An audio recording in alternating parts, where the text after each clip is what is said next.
En marge de la Journée mondiale contre le cancer qui se tenait le 4 février, la coalition Priorité Cancer a consacré l'entièreté de son colloque vendredi dernier au sujet des cancers évitables. Comment agir sur les facteurs de risque environnementaux?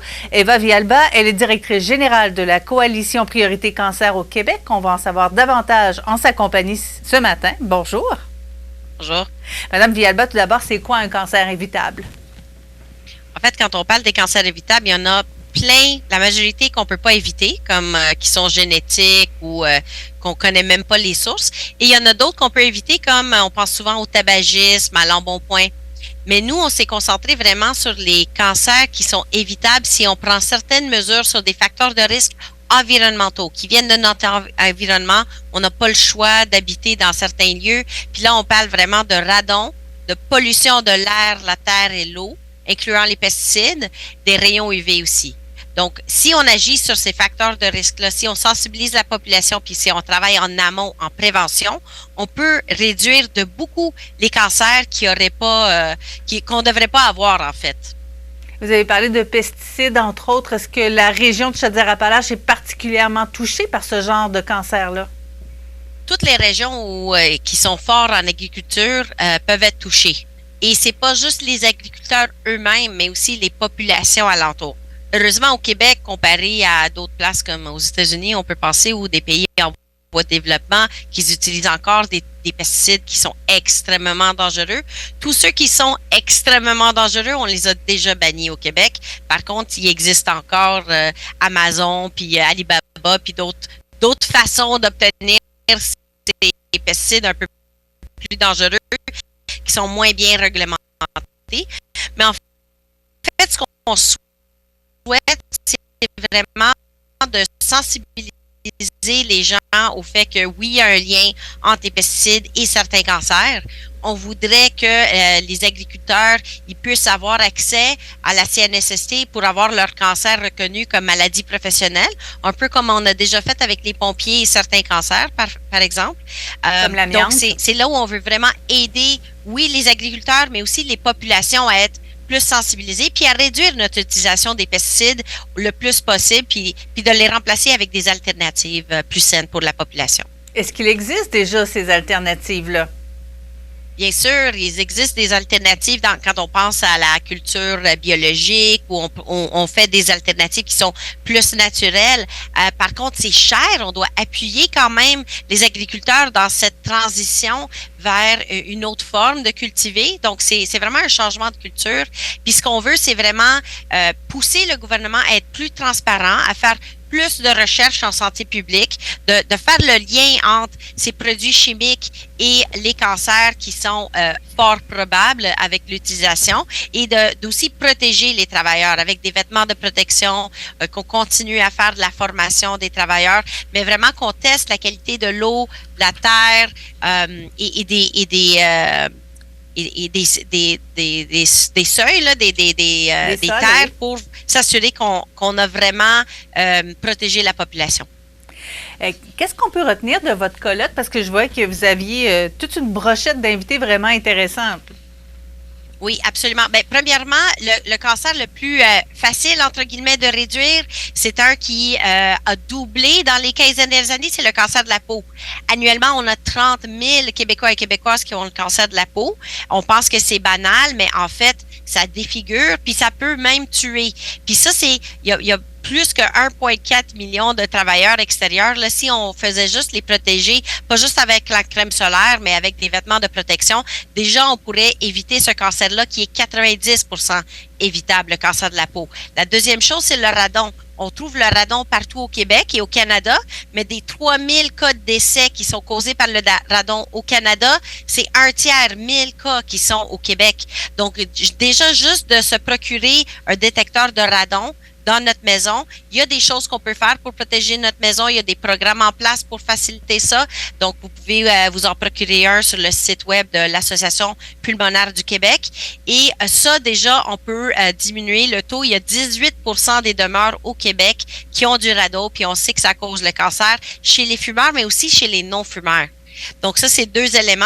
Puis la troisième, c'est vraiment la pollution. On a vu l'année passée avec les feux de forêt, avec la fonderie Horn, mais il y a plein de places à travers le Québec qui ont de la pollution. Tu sais, dans Montréal-Est, à Limoilou, où il y a des industries, ça n'a pas toujours été super réglementé. Nous, notre demande, c'est est-ce qu'on peut avoir les données de santé publique qui sont vraiment publiques pour avoir une certaine imputabilité du gouvernement, puis pour forcer des actions de dépistage, de prévention, puis de vraiment aider la population là où on sait qu'il y a une incidence plus forte de certains cancers.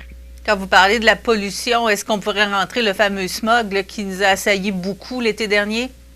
Exactement. Donc, il y a des mesures qu'on peut faire. Par exemple, à Montréal, on a réduit les feux de foyer parce qu'on avait vraiment un problème de smog.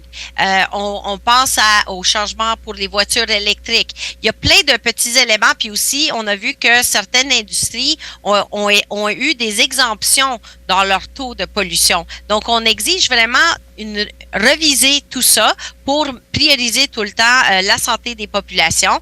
Donc, vraiment se tenir aux normes internationales de pollution de l'air pour réduire les facteurs comme le smog, améliorer la qualité d'air, planter plus d'arbres dans les villes, avoir d'autres mesures, puis vraiment prioriser la prévention parce que ça nous coûte tellement moins cher de faire de la prévention que de soigner quelqu'un qui a un cancer avancé. Puis évidemment, ça détruit des vies, des communautés et c'est ça qu'on veut éviter.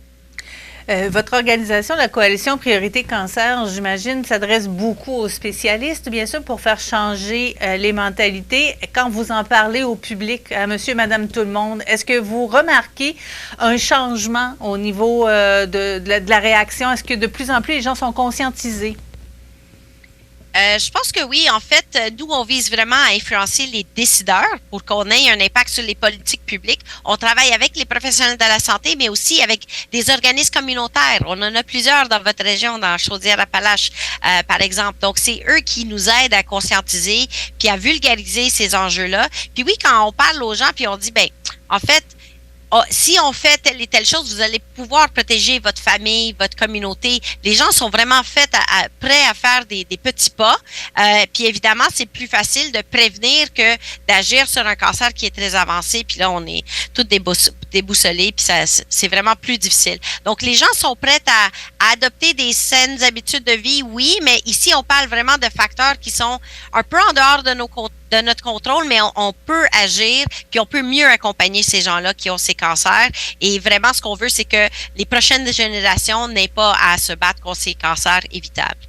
Vous avez parlé de recommandations un peu plus tôt, des vêtements pour protéger les travailleurs à l'extérieur, changement pour les pesticides, l'arrêt à certains endroits aussi des fameux poêles à bois pour éviter le smog et tout ça. Ici, et l'arrivée de la voiture électrique. Bon, si on fait ces changements-là, vous considérez ou vous espérez que vraiment il y aura un résultat, une résultante à la fin d'ici combien de temps?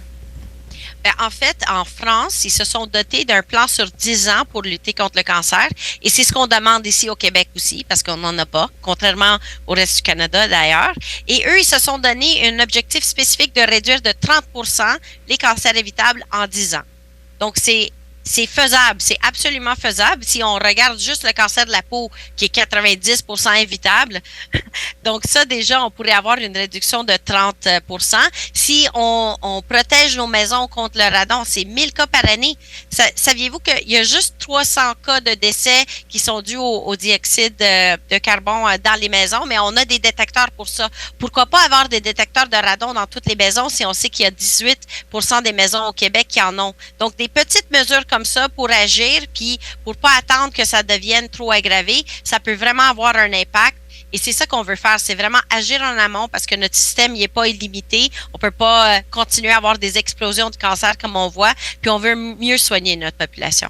C'est sûr, on en parle ensemble aujourd'hui. Le colloque a eu lieu la semaine dernière, donc c'est quand même assez récent, mais ce n'est pas récent que vous travaillez sur tout ça face aux politiques, entre autres. Quelle est leur réaction jusqu'à maintenant? on commence à avoir des ouvertures. Par exemple, on a une rencontre qui s'en vient avec le ministre du Travail pour lui parler de la protection des travailleurs extérieurs contre les rayons UV, évidemment. Je pense qu'on peut aussi apporter des idées, des recommandations par rapport aux pesticides puis au suivi avec la CNSST, reconnaître les agriculteurs qui ont un cancer comme maladie professionnelle.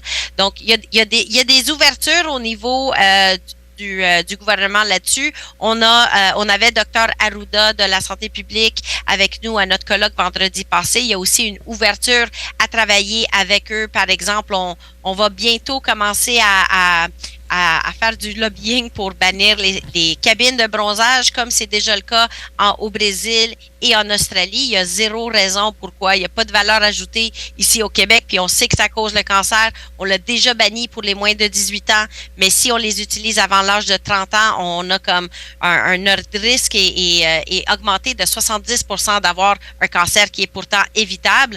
Donc, ces choses-là, on a déjà vraiment des bonnes écoutes.